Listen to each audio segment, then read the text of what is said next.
Hello, magandang hapon. Share lang ako sa inyo ha. Ang among niluto nga gabi with katak.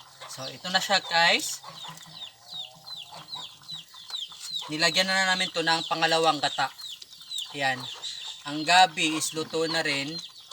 So malapot na rin yung sabaw niya. Ayan, malapot na rin ito. Oh. Ayan, tikman ko siya ha. Tikman ko.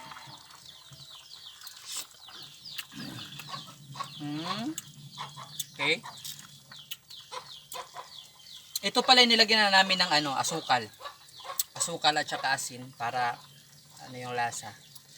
Ito yung gabi. Ayan.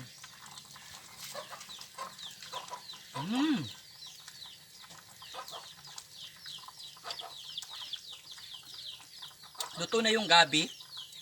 Ito na. Natin ulit. Ayan.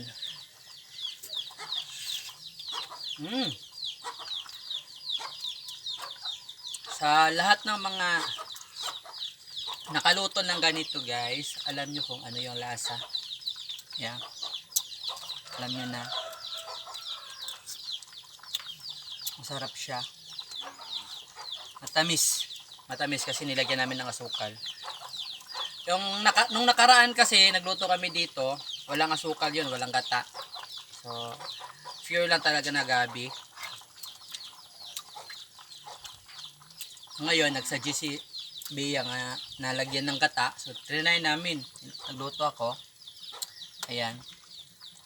Gata at saka asukal to guys. No. Yun.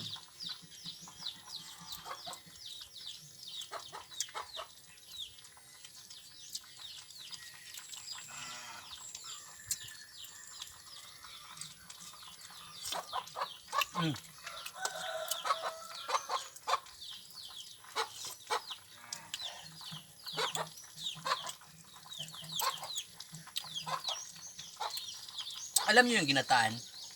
Sa Manila kasi ganun ginataan, di ba? So, ganun siya. Ito naman, puro gabi lang. Tapos nilagyan namin ng gata. Tapos asukal at saka asin. Yan lang.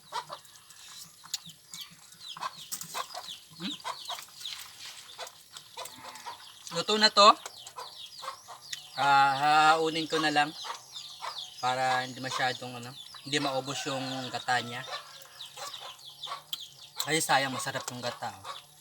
Sobrang lapot niya. Nakita nyo naman. Tulo. Ayan. Ayan.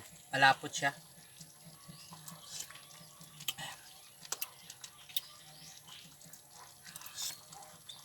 Papansin nyo pala guys, kaya ako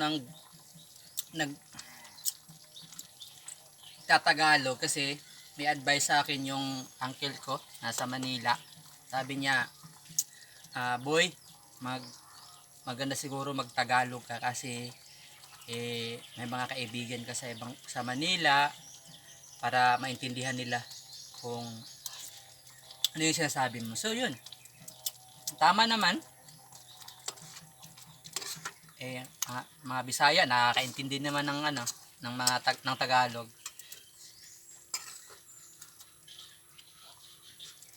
So, ito na. Ayan, okay na. Luto na to. Yun lang. Kung nagustuhan niyo yung video ko guys, pa-share, like, and share naman. Salamat!